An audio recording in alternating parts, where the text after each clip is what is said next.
Hello students, कैसे हो आप लोग। मैं अभिषेक तिवारी आपका स्वागत करता हूं हमारे YouTube channel the last study पर। तो स्टूडेंट, जैसा कि हम लोगों ने पीवाईक्यू सेशन स्टार्ट किया है और ये हम लोगों ने समाकलन चैप्टर तक कंप्लीट कर लिया है, ठीक है। और जो 8 चैप्टर है वो आपका उससे जनरली बड़े बड़े क्वेश्चन बनते हैं, ठीक है। तो उसको हम लोगों ने स्किप कर दिया है और जो नेक्स्ट चैप्टर है वो है अवकल समीकरण, ठीक ना। और स्टूडेंट्स, इस बात को ध्यान में रखिएगा कि जो 5 चैप्टर से 9 चैप्टर तक कैलकुलस वाला पार्ट है उसका वेटेज आपके बोर्ड एग्ज़ाम में और आपका जो सिलेबस है उसका 50% है, ठीक है, अप्रोक्सीमेट। तो अच्छे से करेंगे इसको। और स्टूडेंट्स, अपने फ्रेंड्स को भी बताइए कि वो भी आकर हमारे साथ प्रैक्टिस करें और अपने कॉन्फिडेंस को बूस्ट करें। तो कॉपी पेन साथ लीजिए और क्वेश्चन हमसे पहले बनाने का ट्राई करिए, ठीक है। आपका फर्स्ट क्वेश्चन है,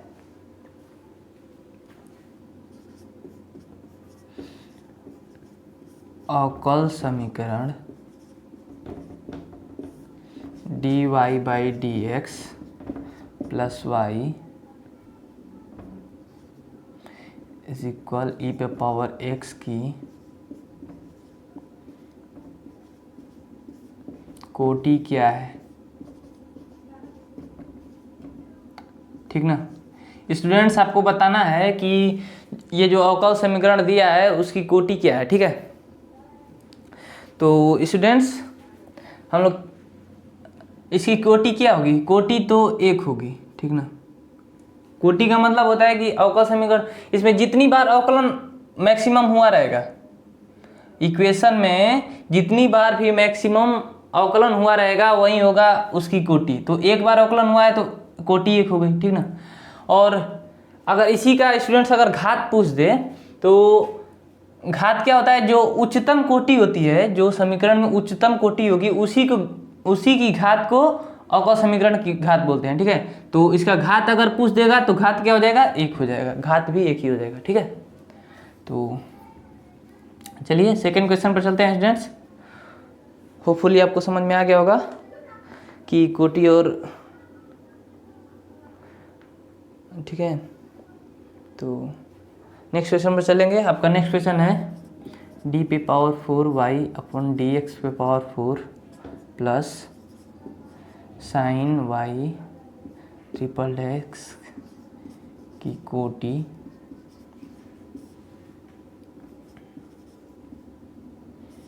तथा घात क्या है। स्टूडेंट्स, आपको बताना है कि जो ये अवकल समीकरण दिया है d4y upon D X power 4 plus sine Y triple dash की कोटि तथा घात क्या है।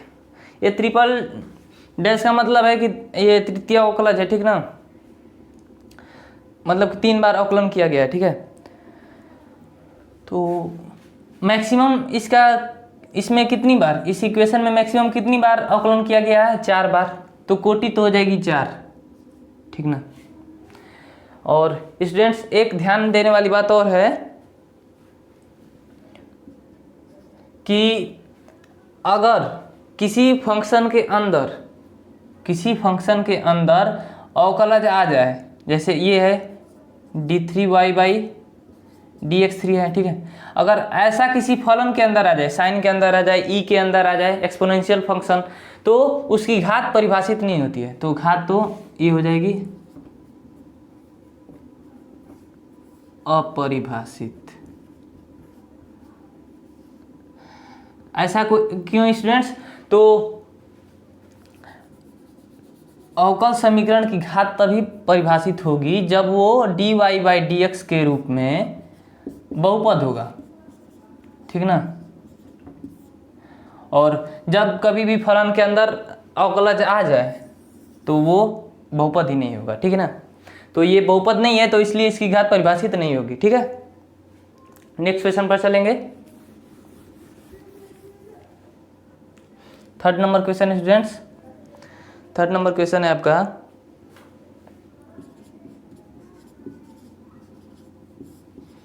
अवकल समीकरण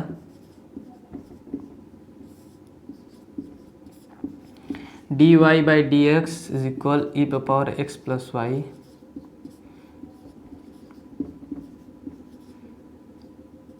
का व्यापक हल है।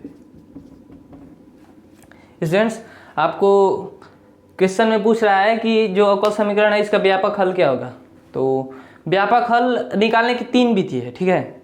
एक है आपका चर पृथक्करण, और सेकेंड है जो समघातीय चेक करके उसके बाद सॉल्व करते हैं, और तीसरा जो है जो आपका फॉर्मेट दिया है dy/dx प्लस py और इस फॉर्मेट में आए, 3 फॉर्मेट में। तो इसका कैसे करेंगे स्टूडेंट्स, इसका हम लोग करेंगे चर पृथक्करण से, ठीक ना। ठीक है, तो देखिए चर पृथक्करण के लिए क्या करेंगे, दोनों को अलग अलग करना होगा। तो dy/dx बराबर e⁻x + y है, ठीक है। और इसको कैसे लिख सकते हैं students, dy/dx is equal e⁻x into e⁻y लिख सकते हैं। जब बेस बराबर होता है तो गुणा में पावर जुट जाती है, ठीक है ना। तो उसको हम लोगों ने गुणा में लिख दिया है, ठीक है। अब देखिए क्या करेंगे कि y की ओर y वाला ले लेंगे, तो 1/e⁻y dy हो जाएगा, और इस dx को उस ओर ले जाएंगे यानी कि e⁻x dx, ठीक है। अब समाकलन कर देंगे स्टूडेंट्स, तो समाकलन का साइन हमने लगा दिया, ठीक ना। समाकलन कर देंगे तो ये क्या हो जाएगा, इसको भी ऊपर ले लीजिए e⁻−y dy, ठीक ना, और e⁻x dx। अवकलन करना आसान हो जाएगा। e⁻−y का अवकलन क्या होगा, तो एक यही फंक्शन है जिसका अवकलन भी सेम होता है, समाकलन भी सेम होता है स्टूडेंट्स। तो अवकलन क्या हो जाएगा इसका e⁻−y, और y का कोफिशिएंट क्या है, 1 है, -1 है, तो -1 नीचे आ गया, और बराबर e⁻x का e⁻x कोफिशिएंट 1 है तो उसको नहीं लिखेंगे, मेंशन नहीं करेंगे, ठीक ना। और प्लस का कांस्टेंट 1 आएगा c, ठीक है। तो अब देखिए ये क्या हो जाएगा students, e⁻−y is equal, minus का गुणा इधर कर दें, माइनस का e⁻x माइनस का c, ठीक ना।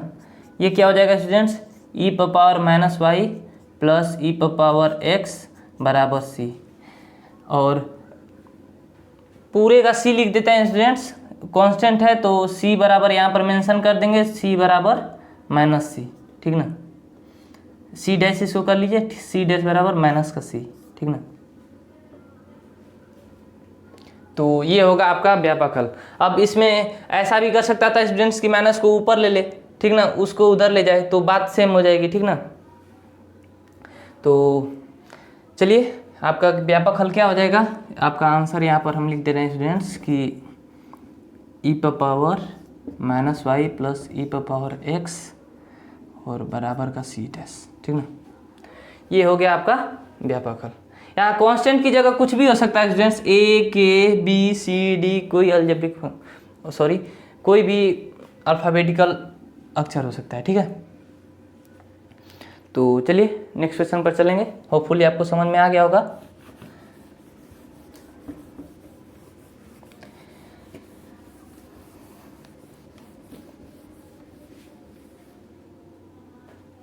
Four number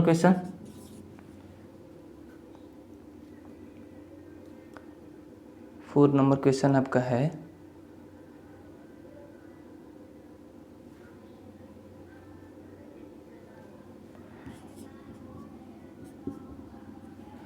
plus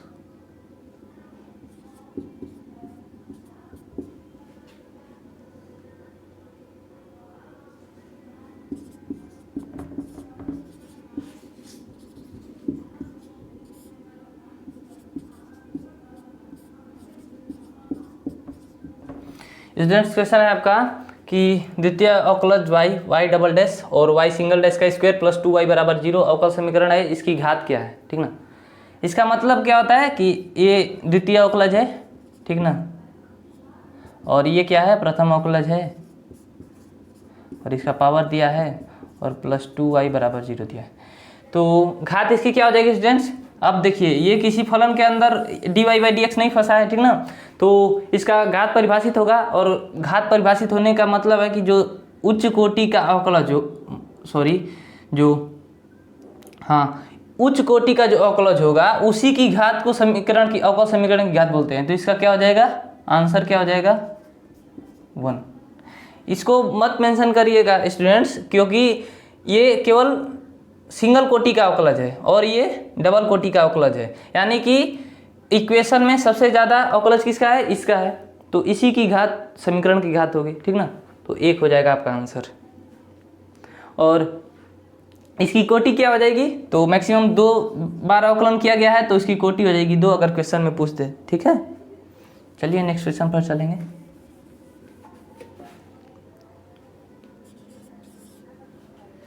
fifth number question student, और फिफ्थ नंबर आपका क्वेश्चन है dy/dx माइनस का y cos x is equal sin x into cos x, ठीक ना। तो इसका पूछा है स्टूडेंट्स समाकलन गुणांक क्या है। स्टूडेंट्स आपको क्वेश्चन में दिया है एक अवकल समीकरण और पूछा है इसका समाकलन गुणांक क्या है, ठीक है।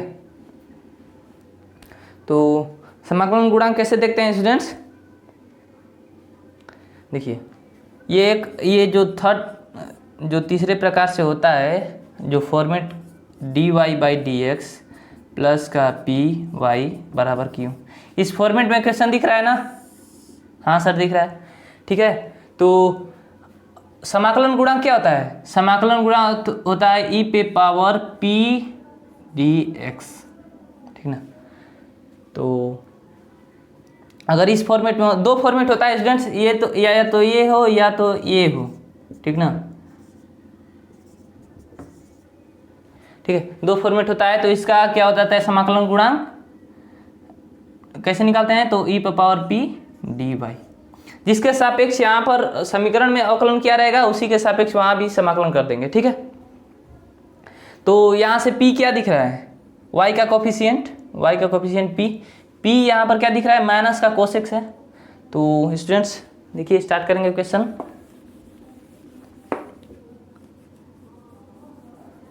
ठीक ना। देखिए यहाँ पर e क्या दिख रहा है, y का कोफिशिएंट क्या है, यहाँ से देखिए एक बार लिख दे रहे हैं इसको, ठीक ना, और प्लस का माइनस का cos x into Y is equal sine x into cos x, ठीक है, कोई दिक्कत नहीं। तो यहाँ से p क्या मिला हमको, माइनस का cos x। तो अब समाकलन गुणांक निकालेंगे,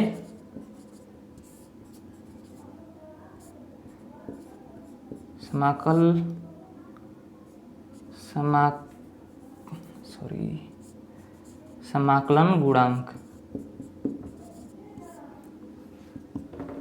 क्या होता है, e पर पावर p dx, क्योंकि x के सापेक्ष अवकलन है यहाँ पर, तो e पर पावर p क्या है, माइनस का cos x dx, माइनस को बाहर ले लेंगे यहाँ पर, तो e पे पावर माइनस तो बाहर आ गया और cos x dx है। तो cos x का समाकलन क्या होता है स्टूडेंट्स, sin x होता है, तो e पे पावर माइनस का sin x, ठीक है। तो ये आपका हो जाएगा समाकलन गुणांक, ठीक है। तो होपफुली आपको समझ में आ गया होगा। ये फॉर्मेट होता है स्टूडेंट्स, अगर इस फॉर्मेट में दिया हो तो समाकलन गुणांक ऐसे निकालते हैं, ठीक ना। और फॉर्मेट तभी, अगर इस फॉर्मेट में नहीं हो, यहाँ पर कुछ y के फॉर्म में दे दे तो उसको y को यहाँ से हटाएंगे, क्योंकि क्या होता है कि y केवल यहाँ और यहाँ होना चाहिए, बस जिसके सापेक्ष अवकलन हुआ है वो यहाँ और यहाँ रहना चाहिए, ठीक है। केवल x के रूप में ही फंक्शन यहाँ पर हो सकता है, ठीक ना, y के रूप में यहाँ पर फंक्शन नहीं होगा, ठीक है। तो चलिए नेक्स्ट क्वेश्चन पर चलेंगे।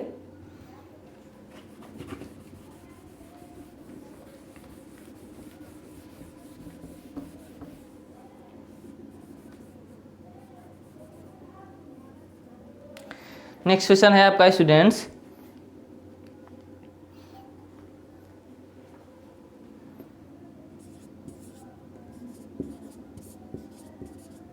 इक्वेशन ही दिया है स्टूडेंट्स ज़्यादातर, और उसका समाकलन गुणांक सबसे ज़्यादा इम्पोर्टेंट है, ज़्यादा क्वेश्चन इसी से आते हैं।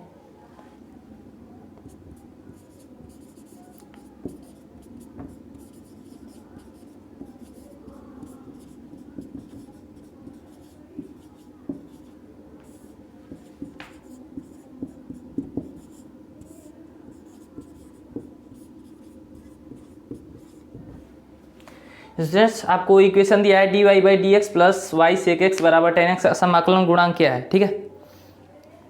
तो आपको बताना है कि इसका समाकलन गुणांक क्या है।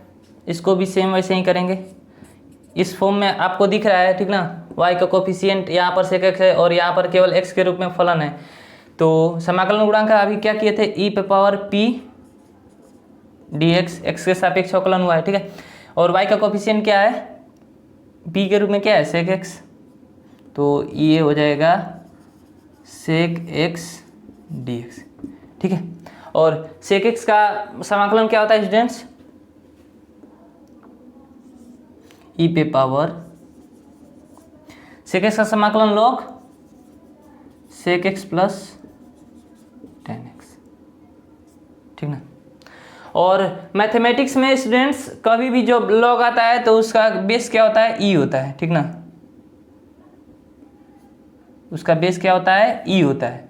तो ई पे पावर लॉग एक्स, तो ये कैंसिल हो जाएगा, ये लॉग और ई कैंसिल हो जाएगा, तो क्या हो जाएगा आपका सेक एक्स प्लस का 10x। ये आपका स्टूडेंट्स आंसर हो जाएगा, ठीक ना। इससे ये कैंसिल हो जाएगा, ठीक। तो आपका आंसर क्या हो गया,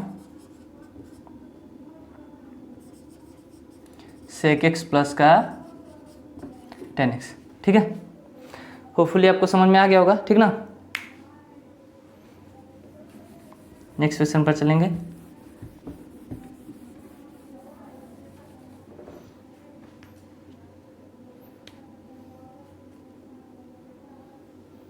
और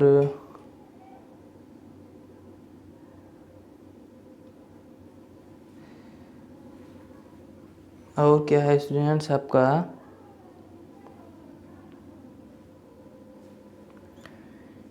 7 नंबर क्वेश्चन है आपका, dx अपॉन का x प्लस का dy अपॉन का y और बराबर का 0, यही है, हाँ यही है। तो इसका क्या दिया का हल पूछा है, हल है, ठीक ना। हल है यानी कि व्यापक हल आपसे स्टूडेंट पूछा है, तो इसको देखिए कैसे करेंगे, क्योंकि इस फॉर्मेट में ये दिया नहीं है, और जो है समघातीय वाला तो वैसा भी नहीं होगा, ठीक ना। तो इसको क्या करेंगे कि डी वाई अपॉन का वाई माइनस का डी एक्स अपॉन का एक्स, ठीक ना। और यहाँ से देखिए अब इसका समाकलन कर देंगे, माइनस को बाहर ले लिए, ठीक ना। और समाकलन करेंगे तो क्या हो जाएगा स्टूडेंट, 1 अपॉन वाई का लॉग वाई, और ये क्या हो जाएगा माइनस का लॉग एक्स और प्लस का लॉग सी। कांस्टेंट में लॉग सी ले लेते हैं, लॉग के साथ सी ले लेते हैं स्टूडेंट्स, क्योंकि आगे चलकर ये लॉग लॉग कैंसिल हो जाएगा, ठीक ना। तो इधर आएगा पॉजिटिव हो जाएगा, तो लॉग वाई और प्लस का लॉग एक्स इज इक्वल का लॉग सी। लॉग के साथ दो लॉग फंक्शन रहता है तो वो आपस में गुणा हो जाता है, प्लस में दिया रहता है, तो लॉग वाई एक्स हो जाएगा और बराबर का लॉग सी। लॉग से लॉग कैंसिल हो जाएगा, तो वाई एक्स बराबर सी, ये आपका राइट आंसर हो जाएगा स्टूडेंट्स, ठीक ना। तो इसका आंसर क्या हो जाएगा,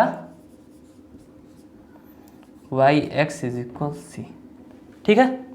तो होपफुली आपको समझ में आ गया होगा। नेक्स्ट क्वेश्चन पर चलेंगे।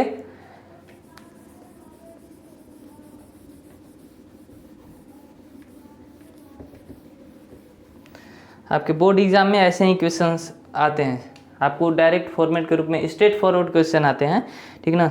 आपको देखते ही समझ में आ जाएगा कि आखिर क्वेश्चन में करना क्या है, ठीक है। तो चलिए नेक्स्ट क्वेश्चन में चलेंगे। अच्छा चलिए बोर्ड को साफ कर लें, ठीक ना, थोड़ा सा लंबा बनेगा, तो पहले इसको साफ कर ले रहे हैं, ठीक है।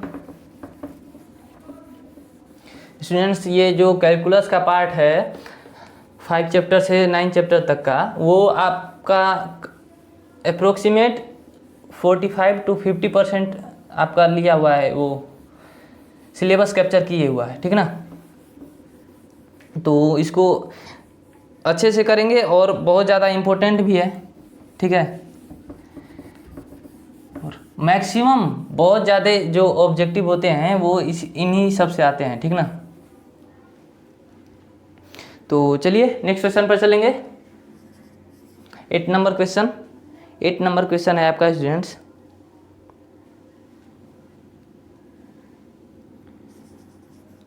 cos square x dy/dx plus का y इज इक्वल का tan x का हल है। स्टूडेंट्स आपसे पूछ रहा है कि इस समीकरण का हल क्या होगा, यानी कि व्यापक हल पूछ रहा है, ठीक है। तो ये देखिए ऐसा कुछ फॉर्मेट में दिख रहा है स्टूडेंट्स, ये तो इसका कोफिशिएंट इस फॉर्मेट में क्या होता है, इसका कोफिशिएंट dy/dx का 1 होता है। तो यहाँ से तो इसको हटाएंगे, ठीक ना। तो यहाँ से हटाएंगे और यहाँ पर तो ठीक है। चलिए तो इसको हटाने के लिए क्या करेंगे, cos स्क्वायर x से भाग दे देंगे। तो क्या करेंगे, दोनों पक्षों में cos स्क्वायर x से भाग दे देंगे, ठीक है। तो ये क्या हो जाएगा स्टूडेंट्स, cos स्क्वायर नीचे आएगा तो ये तो कैंसिल हो जाएगा, तो ये तो हो जाएगा, बच जाएगा dy/dx प्लस का 1 अपॉन में cos स्क्वायर एक्स वाई और बराबर का tan x अपॉन का cos स्क्वायर वाई। अब टोटली आपका फॉर्मेट में आ गया है स्टूडेंट्स, ठीक ना। और यहाँ थोड़ा सा इसको और सिंप्लीफाई करेंगे तो क्या हो जाएगा, इसको क्या करें, sec स्क्वायर एक्स और tan x लिख देंगे, ठीक ना। तो इसका वैसे भी इसका काम नहीं है तो इसको सिंप्लीफाई यहाँ पर छोड़ दे रहे हैं, ठीक ना। और देखिए cos स्क्वायर एक्स ऊपर जाएगा तो क्या हो जाएगा, और हल नहीं पूछ रहा है स्टूडेंट्स, समाकलन गुणांक, क्योंकि हल इतना बड़ा पूछेगा ही नहीं, का समाकलन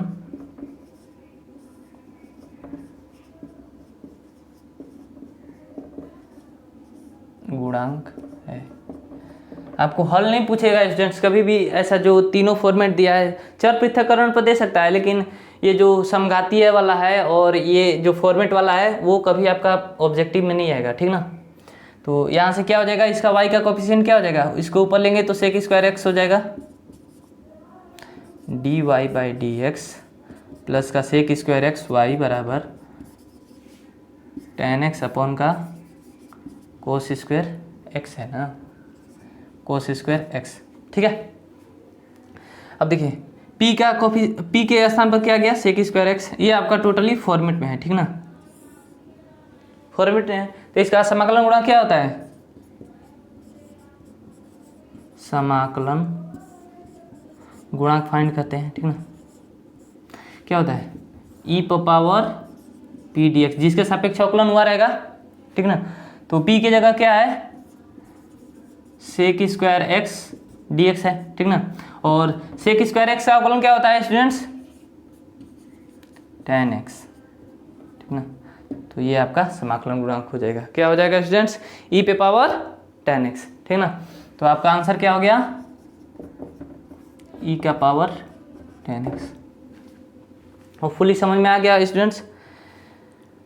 इस फॉर्मेट से देगा तो समाकलन गुणांक ही देगा आपको स्टूडेंट्स, या फिर ये भी पूछ सकता है कि y का कोफिशिएंट क्या होगा, केवल y का गुणांक क्या होगा, तो बता देंगे कि क्या होगा, sec स्क्वायर एक्स, ठीक ना। तो डायरेक्ट क्वेश्चन स्ट्रेट फॉरवर्ड भी आते हैं, और MCQs में कितना बड़ा क्वेश्चन देगा स्टूडेंट्स, ठीक ना।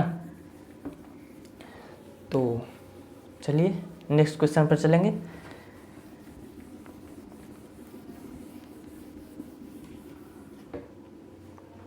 नाइन नंबर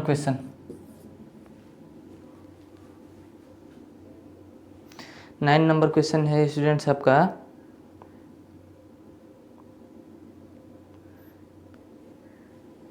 e पे पावर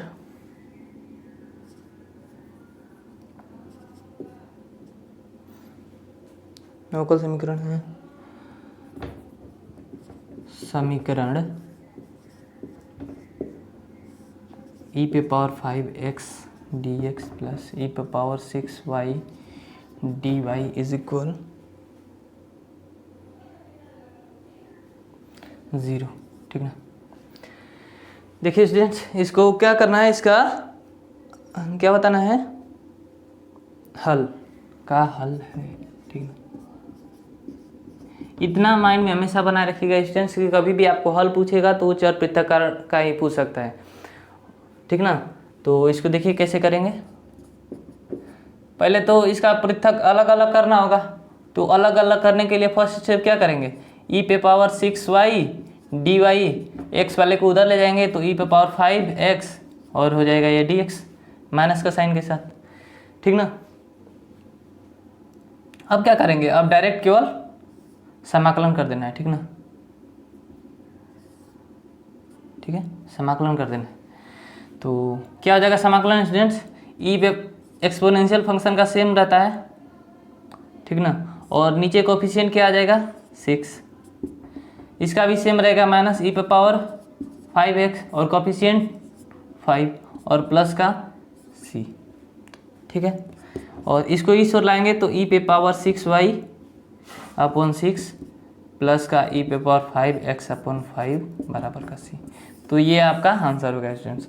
यानी कि इसका जो हल होगा ई पे पावर 6y अपॉन 6 प्लस ई पे पावर 5x अपॉन का 5 बराबर का c, ये आपका इसका हल होगा स्टूडेंट्स। ठीक है। तो चलिए नेक्स्ट क्वेश्चन पर चलेंगे स्टूडेंट्स।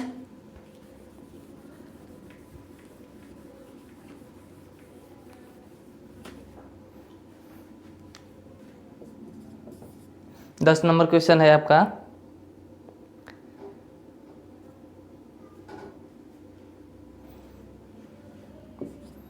d2y बराबर अपॉन dx3 की घात क्या है।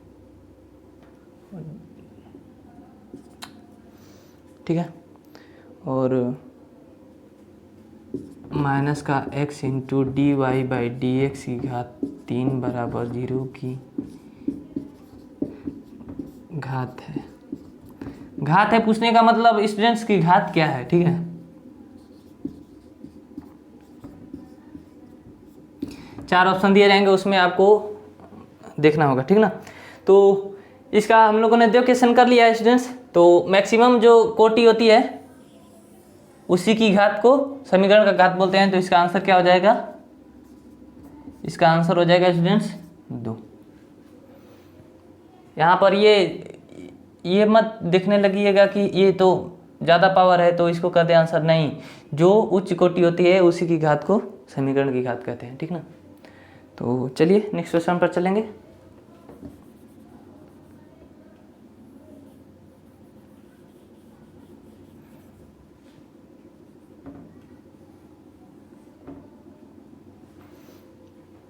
नेक्स्ट क्वेश्चन है आपका स्टूडेंट्स,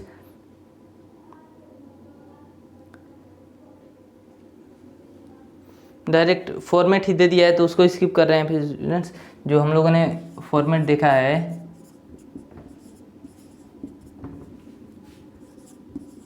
इसका बोल रहा है कि समाकलन गुणांक इसका कैसे होगा, तो ई पे पावर समाकलन ऑफ, अच्छा ये ठीक है, तो पी डी एक्स हो जाएगा और क्या एक्स के सापेक्ष, तो ये हो जाएगा समाकलन। ठीक है ना। नेक्स्ट क्वेश्चन है आपका students,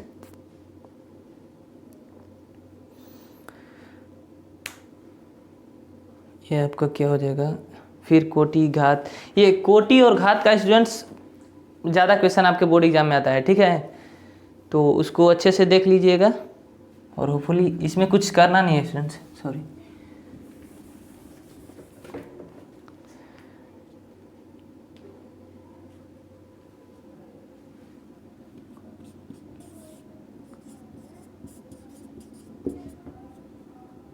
D Y by D X minus का कोस एक्स बराबर 0 की कोटि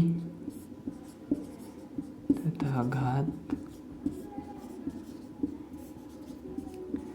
क्या है। ठीक ना। इसका क्या हो जाएगा, कोटि 1 प्रथम कोटि का अवकलज है और इसका घात भी एक ही है, तो 1 और 1 हो जाएगा इसका आंसर। ठीक है, next question 12 number question. 12 number question है आपका 1 प्लस का X square D Y plus 1 plus का वाई स्क्वायर डी एक्स बराबर का 0। ठीक ना, और इसका क्या पूछ रहा है आपको, ये आपको पूछ रहा है का हल क्या है, का हल है। ठीक है, तो इसको कैसे करेंगे स्टूडेंट्स, चर पृथक्करण से इसको भी करेंगे। ठीक ना, तो इसको पृथक करते हैं चर को, 1 plus X square D Y, इसको इधर ले जाएंगे तो माइनस के साइन के साथ 1 प्लस का वाई स्क्वायर डी एक्स हो जाएगा। ठीक है, यहाँ से क्या हो जाएगा, वाई वालों के एक तरफ एक्स वाले को एक तरफ ले जाएंगे तो 1 अपॉन का 1 प्लस का वाई स्क्वायर डी वाई और 1 अपॉन 1 प्लस एक्स स्क्वायर का डी एक्स हो जाएगा। इसका समाकलन कर देंगे स्टूडेंट्स।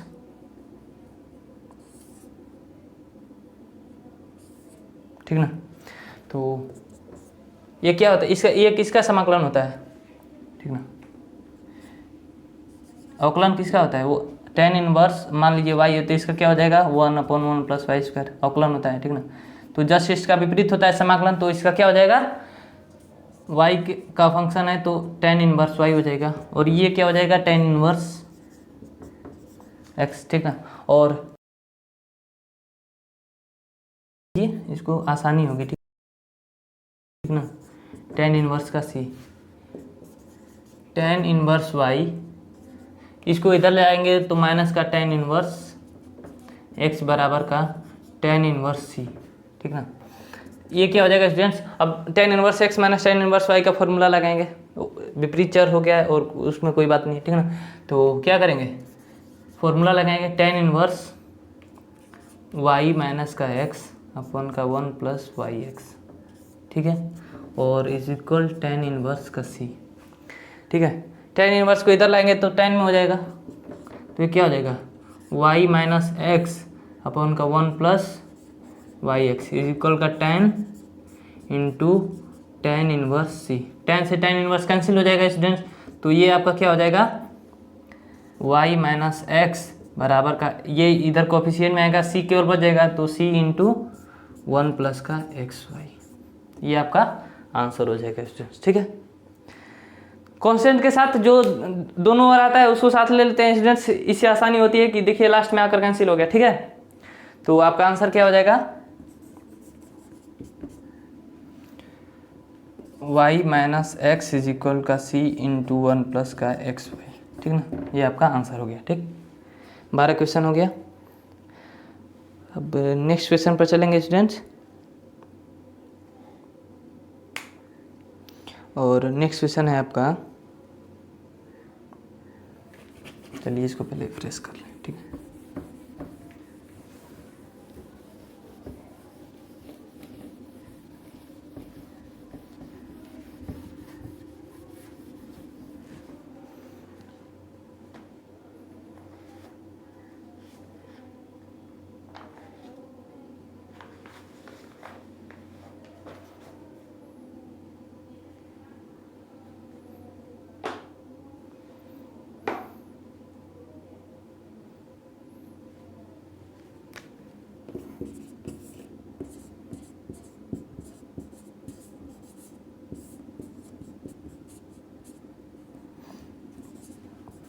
रैखिक अवकल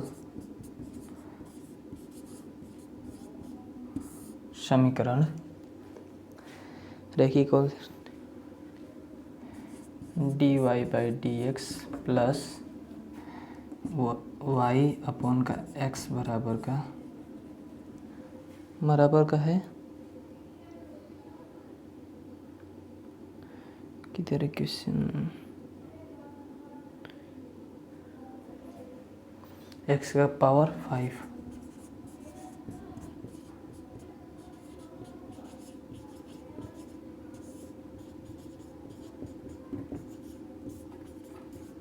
स्टूडेंट्स आपको बताना है कि ये जो अवकल समीकरण है इसका समाकलन गुणांक सेम काम। ठीक ना, फॉर्मेट में आपका दिख ही रहा है, एक्स के सापेक्ष है तो 1 अपॉन एक्स, वाई का कोफिशिएंट यानी बी के स्थान पर है तो ई पे पावर समाकलन हो पी डी एक्स एक्स के सापेक्ष अवकलन है तो ई पे पावर 1 का एक्स डी एक्स, तो इसका क्या हो जाएगा 1/x का log x।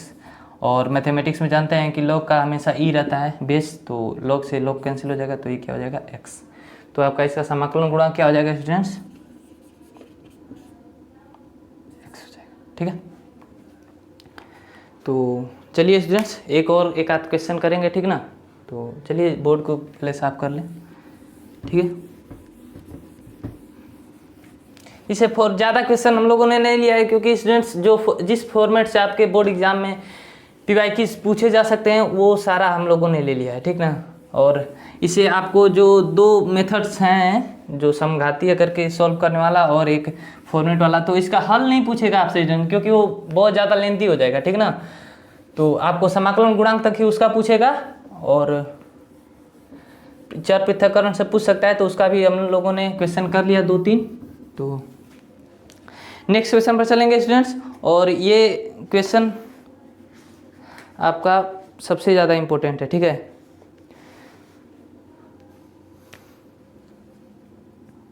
कितना क्वेश्चन हम लोगों ने किया था, 12 क्वेश्चन किया था, ठीक है।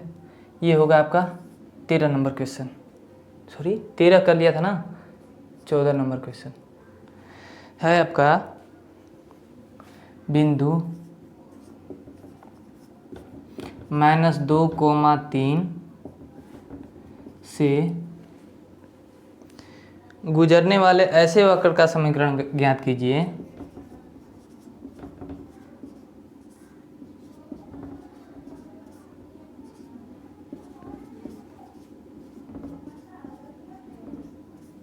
ऐसे वक्र का समीकरण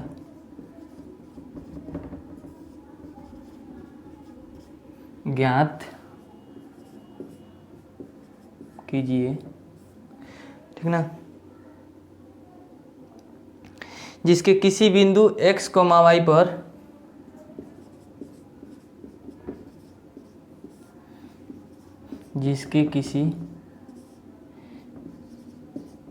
बिंदु x, y पर स्पर्श रेखा की प्रवणता dy बाई स्पर्श रेखा की प्रवणता 2x/y² है, 2x/y² है, ठीक ना। स्टूडेंट्स आपको इसमें वो समीकरण, वो उस वक्र का समीकरण बताना है जो जिसकी प्रवणता ये है और वो इस बिंदु से गुजरता है, यानी कि ये बिंदु उस वक्र को सेटिस्फाई करेगा, ठीक है। तो देखिए क्या रेखा की प्रवणता क्या होती है, dy/dx होती है, जो कि हम लोग को दिया है 2x/y², ठीक ना।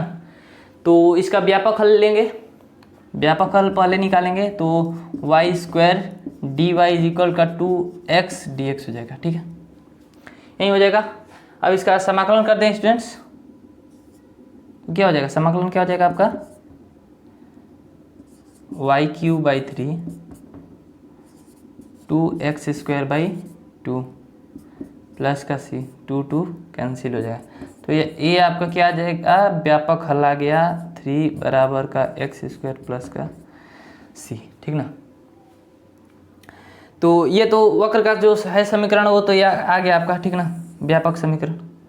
अब ये बिंदु वक्र पर ही कहीं है, इससे वक्र गुजर रहा है, इसका मतलब कि ये बिंदु वक्र को सेटिस्फाई करेगा। तो यहाँ पर अगर वो बिंदु रखेंगे तो उसमें x का वैल्यू क्या है, y की वैल्यू पहले रख रहे हैं 3/3/3, x की वैल्यू क्या है -2 जिसका स्क्वायर प्लस का c, ठीक ना। तो यहाँ से c का वैल्यू क्या आ जाएगा 9, यहाँ 9 तिली 27 और 27 को 3 से तो 9 बच जाएगा, ठीक ना। और ये 4 प्लस का c, तो यहाँ से c क्या आ गया स्टूडेंट्स 5 आ गया, ठीक ना। ये आपका वक्र का समीकरण था, ये व्यापक समीकरण था, ठीक ना। अब हमको एक स्पेसिफिक बताना है, इस बिंदु से गुजरने वाला स्पेसिफिक। तो हम लोगों ने कांस्टेंट 5 मिल गया, तो अगर यहाँ पर 5 रखेंगे तो क्या हो जाएगा, y³/3 बराबर का x² प्लस का 5। ये जो वक्र का समीकरण होगा, इसी वक्र का जो होगा रेखा की प्रवणता ये होगी, और ये बिंदु कहीं ना कहीं इस पर होगा, ठीक है, क्योंकि यहाँ पर सेटिस्फाई किया है, तो हम लोगों ने कांस्टेंट आया है 5, ठीक है। तो ये हो जाएगा, आपका आंसर हो जाएगा y³/3 = का x² प्लस का 5। यही वो आपका वक्र होगा, ठीक ना, जो -2,3 से गुजरेगा, और 2x/y² आपका रेखा की प्रवणता उसकी होगी, ठीक है। तो स्टूडेंट्स, हम लोगों ने क्वेश्चन कर लिया। जनरली अब इससे बाहर से क्वेश्चन नहीं आते हैं, ठीक ना, तो हम लोगों ने सारे पैटर्न कर लिए हैं, ठीक है। तो अवकल समीकरण से ऐसे ही क्वेश्चन पूछे जा सकते थे स्टूडेंट्स, तो हम लोगों ने सारे क्वेश्चन कर लिए। अब नेक्स्ट जो होगा लेक्चर होगा स्टूडेंट्स, वो होगा आपका सदिश बीजगणित का, ठीक ना, वेक्टर का होगा, वेक्टर अलजेब्रा चैप्टर का नाम है, ठीक ना, और वो भी अच्छा चैप्टर है। तो अभी यहाँ पर हम लोगों ने जो चैप्टर कंप्लीट कर लिया है, ये सारे चैप्टर बहुत इंपॉर्टेंट थे, ठीक ना। तो कैसा लगा आपको वीडियो, कमेंट जरूर करें, और चैनल पर नए हैं तो चैनल को सब्सक्राइब करें और बेल आइकन को ऑन कर लें, जिससे आपको नोटिफिकेशन मिलती रहेगी, ठीक है। तो चलिए नेक्स्ट वीडियो में मिलेंगे, और जिसमें हम लोग सॉल्व करेंगे सदिश बीजगणित, ठीक है।